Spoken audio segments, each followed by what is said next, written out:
Do you know, I don't know if this is recording. I just got back from the shop. Sorry about this. Fear. And it's snowing. Do you know the snow? Oh dear. I've been snowed on. I haven't made a vlog for like forever. And yeah, I'd like to say hello to Ray and Todd. Dear Todd, I don't know what's happened to our contact. It's such a shame because I miss you dearly. And I've written to you on YouTube. I don't know if you get it. I've made a few videos for you in the past. And I don't know if you've seen them or what's going on.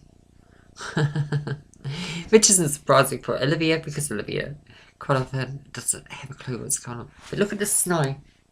Look at the snow. Oh dear, the snow. I don't know if you can see it, the window. Focus, the snow. Snow. We have had days of like 15, 16 degrees until today. Yesterday I was out creating a path along the front, got a paddock or an orchard there, and today it's covered in snow and the soil was soft, and I've been digging and getting the garden sort of ready for spring. And then today's snack they call it here. Not much of a snack, I would say. I'm sure I just saw something just fall down on this camera. Maybe it's just the light. I'm hoping it's just the light, not the roof leaking or something horrible. Because I don't know that today. I have a patchka going with a fire. Which I guess I don't call it a patch, I call something else. But the fire, oh, it's not going very well, actually. Let me stake that up for a second. Come on, the dog, the cat. Oh, let's go. It's glowing. Only just, but it's glowing. Get it up. Burn it a bit more. So got the fire going. Cozy. But I'm not an inside person. Doesn't matter how cozy it is. I begin to feel trapped and after like the last time was a week of snow, and by the end of it Olivia is starting to go insane. Thank God this is a big house and there's like loads of work to do upstairs. When I can keep warm enough, I can go up there, even if it's just for like a couple of hours at a time, and do some work. Or the cellar needs digging out. I brought the wheelbarrow in so I can start clearing that cellar. But it's freezing cold in there today. I can do that anyway. I would actually might start that soon and do some cellar clearance, because there's a lot of crap in there, and I mean like dirt and sticks and all sorts of things, so it's all got to be dug down ever so slightly, about 4 inches, and then levelled out.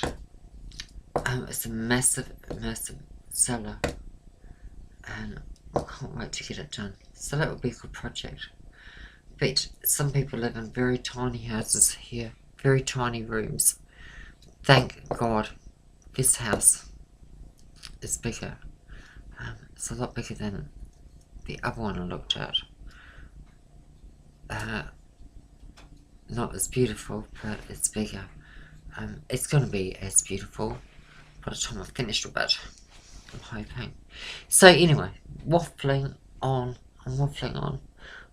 The Christmas, I don't know, Christmas is full of bad memories for me. Bad memories of feeling, oh, there's a beautiful dog out there. I don't want to let it in. It's like a wolf. It just looks like a wolf. But it's not, it's a dog. Because my dog's on heat. And it's a wild dog. Look, I can't let it in because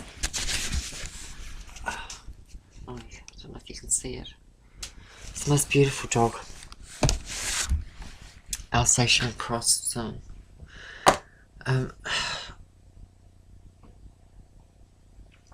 Followed me all the way down to the shop, even though I was waving a stick at it. It has followed all the way home, and it's just sitting out there in the snow. Oh dear. Thing is, you start feeding it. Like Lydia has had to toughen up because I was feeding everything. Dear. The little birds, the little cats and dogs. Here, it's full of wild, semi-wild animals. But there you go, that's life and that's nature. And yeah, okay, you know, dear. Without making any judgments on people or situations, I've had to toughen up because there's no way I can afford to feed these animals, and I have my own animals whose safety and welfare I have to think of first. But it's bloody hard. It's bloody hard when you see some of these like, dogs and puppies and homeless and people. No money. It's homeless, and I give whatever I can, you know, without being stupid about it. But it's very difficult. It's difficult. Still, moving on. That's life, and you know, it makes you realise how spoiled everybody is in the UK and America and places like that. When you see them with so much stuff and still complaining. Spoiled rotten and nasty, a lot of them, with no real reason to be. Just then you come here and you learn about grit, and when you meet nice people here in the most appalling circumstances, you've got to really think about what's important. Yeah. Anyway, so what else can I say? Just so much happened. I mean, it's now 10 months since I've been here, and I've only just caught my breath from the move. I'm in the move. Gosh, exhausting. To move to another country, and then I've got here, and there's so much work to be done in the garden and the house, and yeah, you know. And then, of course, the Christmas things just happen. I miss my family, who are miles away. And, yeah, the build-up to Christmas for me is stressful. I'm very grateful to know that it's all over and done with. New Year's is gone, and then it's get on with it, time again, and none of that emotional baggage that comes up for me every Christmas. I can't wait to get away from it. And I don't know, year after year of Christmases spent alone, I'm slowly dealing with some of this baggage and working through. It's my shit. Nobody else's, but it's a lot to work through. And I think it's good. It's good to have a time, and I use Christmas for that. When stuff comes up, and you force yourself to look at it and work through it, and let some of it go. Each year gets a little easier, because each year I'm getting 1 year closer to my tomb, of course, as well. And at this time of life, there's a new thing to deal with. Suddenly life seems so bloody short. And I've got a million things to do and a million plans, and most of them it's too late for.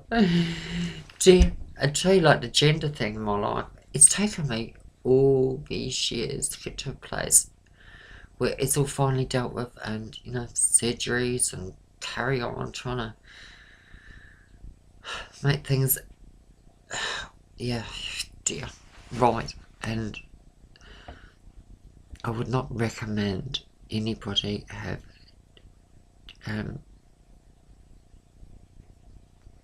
surgery for a sex change unless they cannot live without it. For some, there's so many people I know that are going through this thing of they feel they should and they, don't, because it can end up with so many problems and suck years and years of your life away. And life's too short. Just be yourself about it if you can.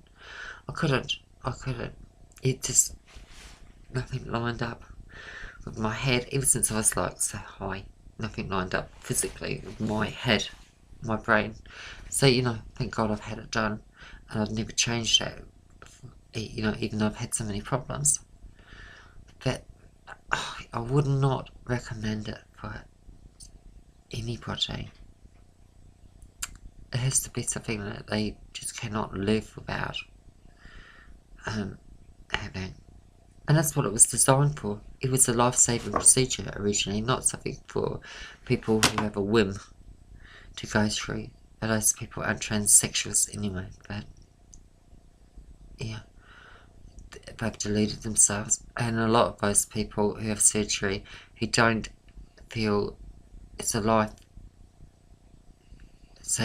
decision end up killing themselves. So yeah, I'm grateful I've had it done.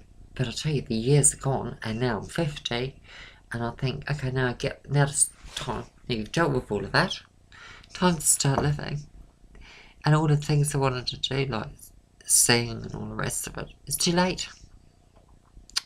Too late. I'm now moved to a retirement village in Bulgaria. I'm in my retirement project home. Dear crikey, at 50. It's scary. So we have the snow, got the fire going. I need to get to Popovo, and I'm going to get to Popovo today. There's not, because of the time of year and the Christmas thing, I don't even think there's any buses going to Popovo. It's freezing cold out there. I mean freezing cold. So I don't know what I'm going to do. Sit by the fire. And yeah, there's the dog. See if I can get a dog on this. You see the dog? He's moving. See a dog out there? He's gone again. The dog. Don't do it, Olivia. Do not do it. Go and wave a stick at it and tell it to frig off. Don't go and feel sorry for the dog. Oh. Beautiful dog. And it's going all over my gunning. Wait, get out of here! That's it. Get the dog. Yeah, well, yes, I had my dog outside on a lead yesterday, and I turned around for 5 minutes. She's next to me. She was right next to me. I turned around for 5 minutes, concentrating on what I was doing in the garden. And I turned around again, and there's the dog humping it. But she's had this before. She's a sex maniac whenever she's in season, and so far she hasn't got pregnant with the accidents that have happened. So I am praying to the highest of highs to protect my dog against having any puppies, or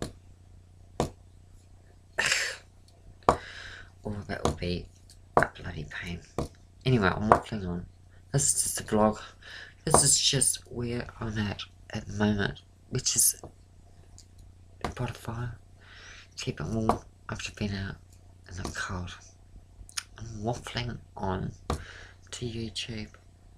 Thanks for watching. I don't know who would watch this crap. Dog. I'm gonna go and chase it off a big stick. Okay.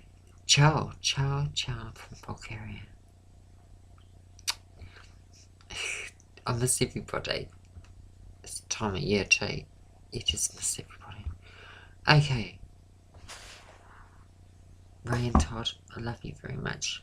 And anybody else that watches to this point of the video. Amazing. Ciao. The dog.